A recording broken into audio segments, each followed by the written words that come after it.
After meeting my parents in their modest home, my girlfriend dumped me, saying I can't marry into poverty. She didn't know my parents were millionaires who lived frugally. When she saw my inheritance news, she tried to call back.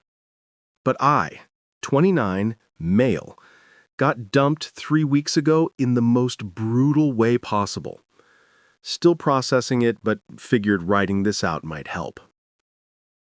My ex-girlfriend, 27, and I had been together for almost 2 years.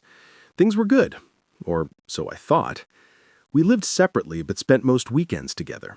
She worked in marketing, I'm in software development. Both of us pulled decent salaries, split dates pretty evenly, normal relationship stuff. About 4 months ago, she started dropping hints about meeting my parents. Heavy hints like, when am I finally going to meet the people who raised you? And 2 years is a long time to not meet the family. I've been putting it off, not because I was ashamed of my parents or anything, but because, well, they're different, and I knew she might not get it. My parents are both in their early 60s, retired early from their respective careers in accounting and nursing. They live in a small 3-bedroom ranch house they bought in the 80s, still drive a 2008 sedan that runs perfectly fine. My mother clips coupons religiously. My father wears the same flannel shirts he's had for 15 years. They shop at discount grocery stores, fix things instead of replacing them, and think eating out more than once a month is excessive. To look at them, you'd think they were scraping by on Social Security. The reality is, my parents are worth about $8.7 million. They saved aggressively their entire working lives, invested smartly, lived way below their means. The house is paid off, no debt anywhere, and they could afford pretty much anything they wanted. They just don't want anything. They're genuinely happy with their simple life. Gardening, reading library books, playing cards with their neighbors. I grew up the same way. Normal public schools, no designer clothes, used cars when I turned 16. I didn't realize we were actually wealthy until I was in college, and my dad casually mentioned their retirement portfolio during a financial aid conversation. Blew my mind. They raised me with the same values. Save more than you spend, appreciate what you have, don't flash money around like an idiot. I make good money now, but live pretty modestly. Nice apartment, nothing crazy. Reliable car, not flashy. Most people would never guess my background. So when my girlfriend kept pushing to meet them, I finally caved. Drove her out to their place on a Sunday afternoon in early October. The visit was uncomfortable. She kept making these faces when my mother served homemade iced tea in mismatched glasses, when my father showed her his vegetable garden and talked about saving on groceries, when we ate dinner off plates that were clearly from the 70s. "Your bathroom only has one sink," she whispered to me when we were alone for a second. "Yeah, it's a small house." "And that couch, how old is that thing?" "I don't know, maybe 20 years. It's comfortable." She didn't say much the rest of the visit, just smiled tightly and checked her phone a lot. On the drive back, she was quiet. I knew something was wrong, but figured we'd talk about it later. We didn't make it home. She asked me to pull over at a coffee shop parking lot about halfway back.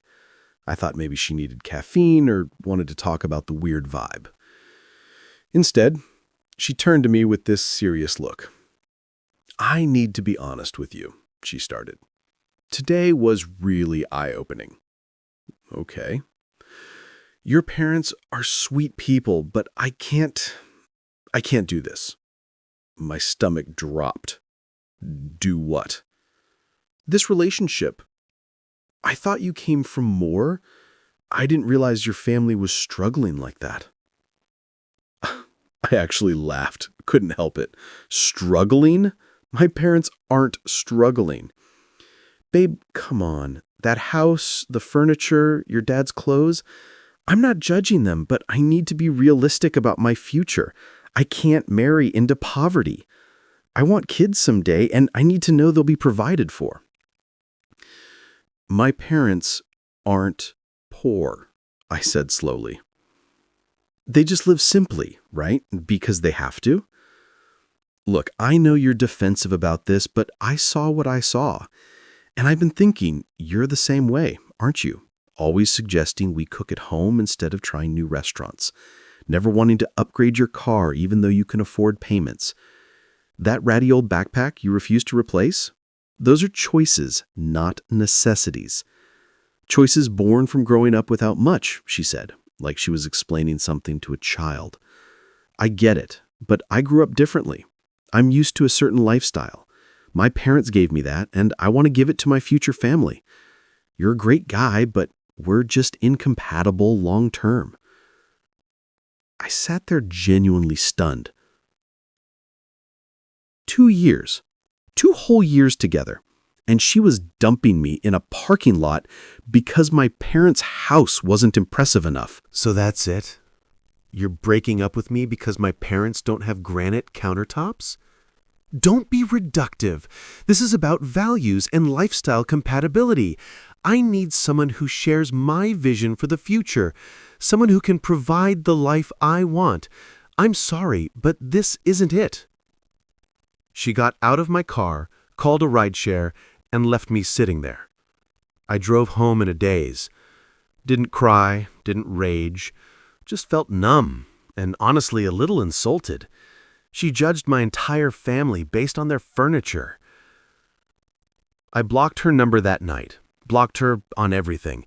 Figured if she was that shallow, I dodged a bullet. That was 3 weeks ago. My mother did what now? Called my mom immediately. Did you call my ex-girlfriend's mother? Oh, honey, yes. She called me asking about you.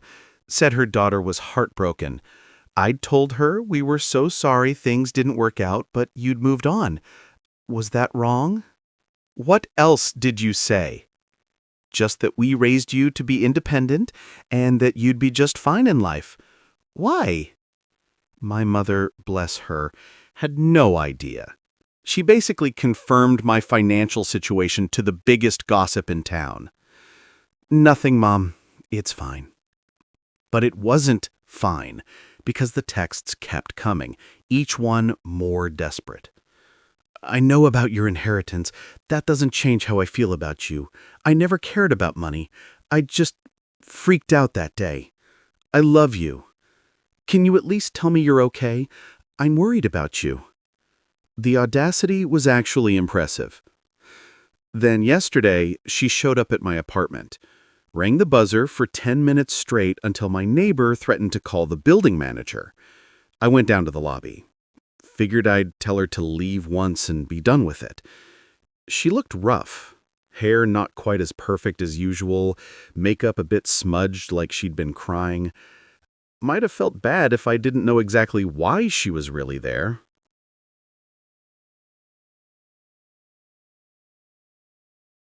Thank you for coming down, she said, tears already starting. I've been trying to reach you for days. I know. I've been blocking you.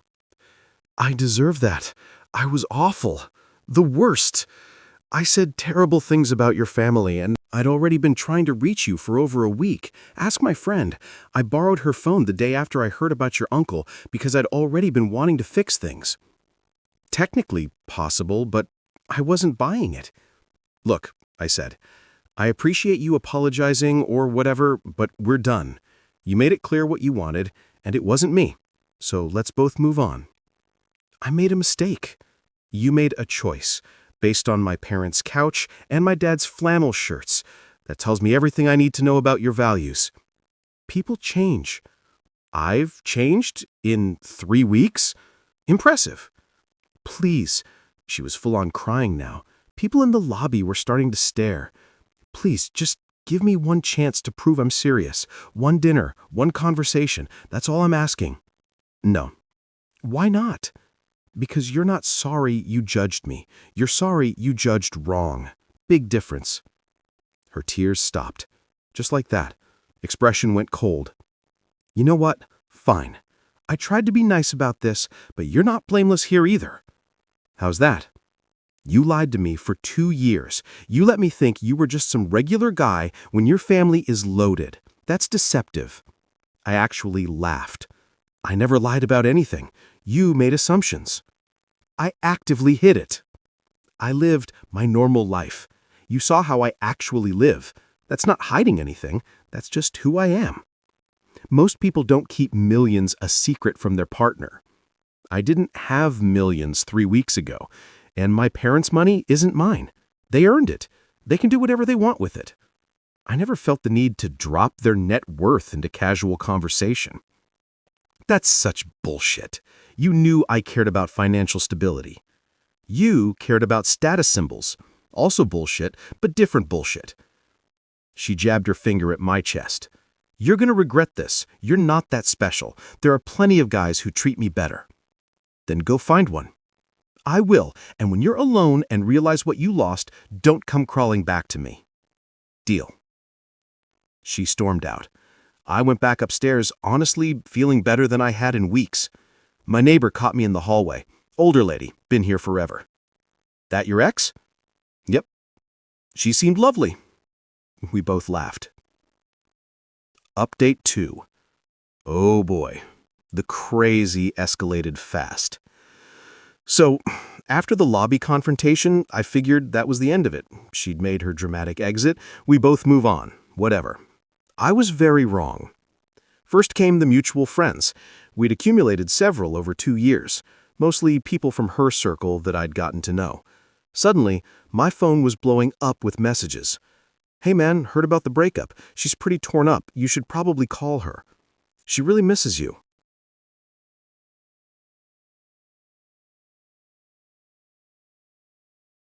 Don't you think you're being a little harsh? Everyone makes mistakes. I ignored most of them, sent a polite, I appreciate your concern, but I'd rather not discuss it, to the ones who seemed genuinely confused rather than pushy. Then my Instagram got weird. I rarely post, but have an account for keeping up with people. Suddenly got follow requests from 3 accounts I didn't recognize. All brand new, no posts, obvious fake accounts. Blocked them immediately. My ex's best friend called me directly. Now, this woman never liked me even when we were dating. So this should have been my first clue. Look, I know you two broke up, but you need to be reasonable here. I don't need to be anything. She made one mistake. One. And you're throwing away 2 years like it was nothing. She dumped me in a parking lot because she didn't like my parents' house. She was overwhelmed. Meeting parents is stressful. Then she should have said that instead of calling my family poor and ending the relationship. Oh, please, you're not some victim here. You clearly kept your family's money a secret on purpose. That's manipulative. This narrative was apparently making the rounds. I didn't keep anything secret. I just don't base my identity on my parents' bank account. Whatever. Point is, she's willing to forgive you for being shady about it. That's actually really big of her. The least you can do is hear her out. Pass. You're making a mistake. She's a catch, and you're not exactly drowning in options. Thanks for your input. Hung up. Blocked her too. 2 days after that, my mother called, sounding confused. Honey, I got the strangest call today. Oh no. From who? Your ex's mother. She wanted to... Well, I'm not entirely sure what she wanted. What did she say? She started by apologizing for her daughter's behavior, said they raised her better than that. Then she started asking questions about our family, about you, about your prospects. That was the word she used, prospects. What did you tell her? That you were doing very well, and we were proud of you. Then she asked if we'd consider talking to her daughter, maybe encouraging you to give her another chance. Said, young people are so quick to throw away good relationships these days. I rubbed my temples. What did you say to that? I told her you were a grown man who could make your own decisions, and we supported whatever made you happy. She seemed disappointed. Sorry you got dragged into this, Mom. Oh, I don't mind, but, dear, The next escalation came via my workplace. I got called into HR on a Friday afternoon. My stomach dropped. I couldn't think of anything I'd done wrong. The HR rep looked uncomfortable. "We received a concerning call this morning from someone claiming to be your former domestic partner." "What?" "She said she was worried about your mental state, that you'd recently experienced a death in the family and were making erratic financial decisions. She wanted to know if we had employee assistance resources she could share with you." I sat there genuinely speechless. "She also mentioned you blocked her attempts to check on you, and she was concerned you might be isolating yourself in an unhealthy way." "Let me be very clear," I said slowly. "I broke up with someone 3 weeks ago. She's been harassing me trying to get back together. This is her attempt to reach me through my workplace. She's not concerned about my mental health. She's mad I won't talk to her." The HR rep nodded. "That was our impression as well. Honestly, the call felt more inappropriate than genuinely concerned. We told her we couldn't discuss employee matters and ended the call, but I wanted to make you aware in case she escalates further. She absolutely will. Do you need resources, restraining order paperwork, anything like that?" "Not yet, but I'll keep that in mind." That evening, I came home to find a large envelope taped to my apartment door. Inside were printed copies of text conversations between me and my ex from when we were happy, screenshots of cute photos we'd taken, a 3-page handwritten letter about all the good times and how one bad day shouldn't define us. The last page was different. It was a list. Reasons we belong together at the top. Then, 1. We have the same sense of humor. 2. We both love trying new restaurants. 3. Our families get along. They could if you'd let them. 4. We're both focused on our careers. 5. We want the same things in life. 6. We're financially compatible, obviously. 7. Your parents like me. Your mom was so sweet on the phone. 8. We've already invested 2 years. 9. I know you better than anyone. 10. I love you and you love me. The obviously and multiple exclamation points really sold the authenticity of her. After she was gone, I grabbed it. Inside was a bunch of my stuff I'd left at her place. Hoodies, phone charger, a book I'd been reading, normal relationship debris. Also included was a framed photo of us from a trip we'd taken, a custom keychain with our initials she'd bought me as a gift, and a receipt from a jewelry store, dated 4 days ago for $300. The receipt was for a men's watch, engraving included. The message was clear. I spent money on you, you owe me. I donated the clothes, tossed the photo, put the keychain in a drawer, and forgot about it. Monday evening, I got home from work to find my ex sitting in the lobby of my building, just sitting there, reading a magazine. "How long have you been here?" She looked up, all casual. "Couple hours. I figured you'd get home around 6. "You can't be here. It's a lobby. It's public. It's private property for residents and guests. I used to be a guest all the time. Maybe they remember me." She smiled. "We should talk." "No. I miss you. I know I keep saying it, but I do. I miss our conversations. I miss watching movies with you. I miss cooking together on Sunday mornings. You ended that in a parking lot. I panicked. Haven't you ever panicked and said something stupid? Not that stupid. Look, I get that you're mad. You have every right to be. But I'm trying to show you I'm serious. I'm putting in the effort.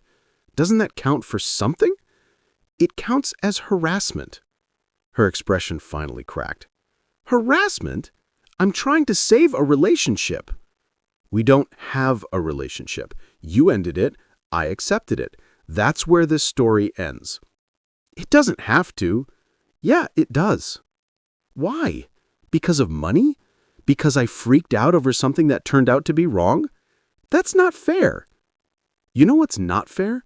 Judging someone's entire family based on their furniture, deciding their worth based on appearance, calling them poor like it's an insult, then only wanting them back when you find out you miscalculated. I admitted I was wrong. You admitted I was wrong about the facts, not wrong about your values. My values? Yeah, you valued status symbols over people. You still do. You're not here because you miss me. You're here because you're embarrassed. You misjudged the situation and you want to fix your mistake. That's not true. Then why now? Why not 2 weeks ago? Why did it take you finding out about my inheritance to suddenly realize you made a mistake? I tried to reach out before that. After you found out my family had money, your mom called my mom, remember? The timeline is pretty... She stood up, face red. You think you're so much better than me? So perfect? You're not. You're vindictive and cold, and you clearly never loved me as much as I loved you. Maybe not, but at least I loved you for you, not your bank account. Screw you. She stormed out for the second time. I went upstairs, contacted building management, and formally requested she be added to a no trespass list.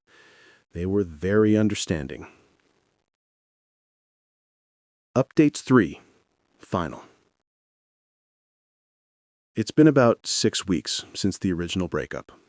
Time for the final update because honestly, I need to close this chapter. After the lobby incident and the no trespass notice, things got worse before they got better. My ex started showing up at places she knew I'd be. Coffee shop I usually hit on Saturday mornings, grocery store near my apartment. Just happened to be there looking surprised to see me. Oh my God, hey, crazy running into you here. Not really. You're in my neighborhood. I was just in the area. Sure. This happened 3 times before I started varying my routine. Annoying as hell, but not technically illegal. Then came the social media play. She posted a long, vague status about toxic people who waste your time and learning your worth and dodging bullets. Lots of fire emojis. Her friends ate it up in the comments. I didn't respond. Didn't even look at it more than once. My best friend sent me screenshots asking if I was okay. Told him I was fine and to stop monitoring her page. I swore I'd never put myself in that position. When I saw your parents' house, it triggered something in me. That's not an excuse, just an explanation. I'm in therapy now, working through it. My therapist thinks we should talk. She says closure is important for both of us. The manipulation was almost artistic. Playing the trauma card, name-dropping therapy, suggesting her therapist recommended contact. Spoiler, no ethical therapist would do that without my consent. I deleted it without responding. 2 days later, she tried a different angle. A mutual friend called me, one of the few I actually liked. Hey man, so this is awkward. She asked me to call you. Yeah, look, I told her I didn't want to get in the middle, but she's pretty insistent. Says you won't respond to anything and she just wants closure. She wants me back, not closure. Figured. But she's telling everyone you're being unreasonable, that she apologized and you won't even talk to her, making you look like the bad guy. Letter. You sure? Some people are buying it. The people who buy it without hearing my side are people I don't need in my life. Fair enough. Just wanted you to know what's being said. Appreciate it. Around this time, my mother called with news.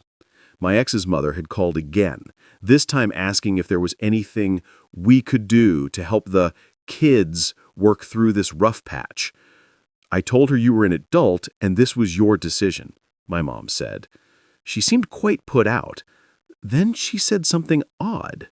What? She said, well, I hope he knows what he's giving up.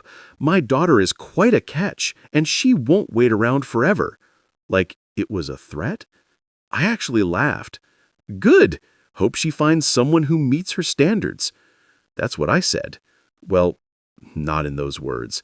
I said something like, I'm sure she'll find the right person for her. She didn't like that either. The final straw came at a friend's birthday party. I'd been debating whether to go since I knew my ex might show up. It was a mutual friend's party. I decided to go anyway because I wasn't going to hide.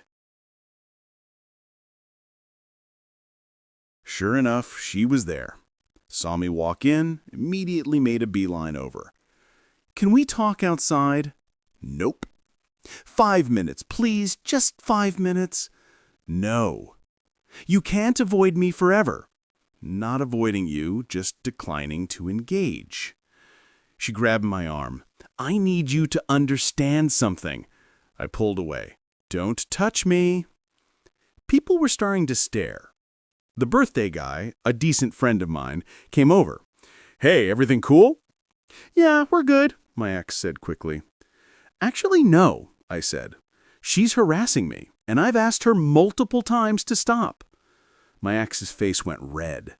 Harassing you? I'm trying to have a conversation.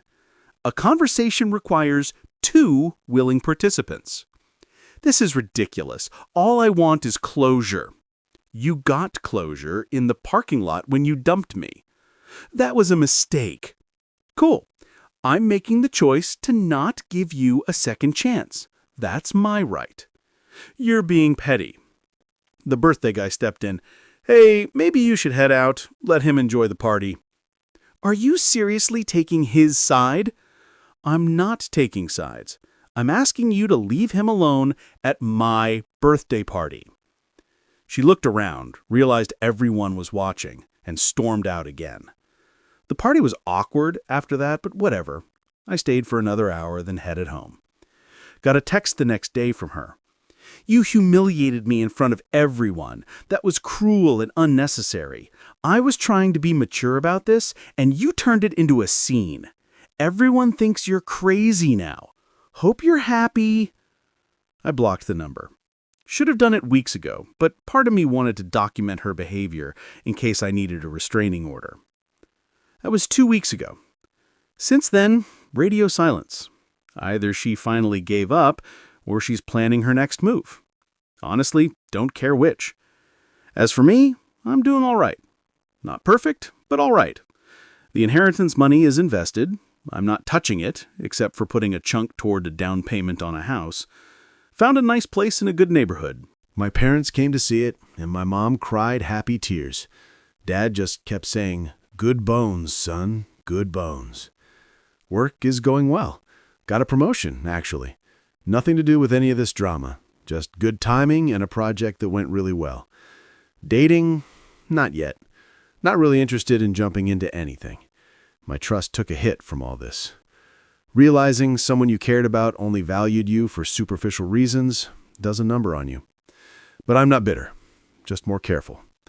Next time, I'll pay closer attention to how someone treats other people, not just me.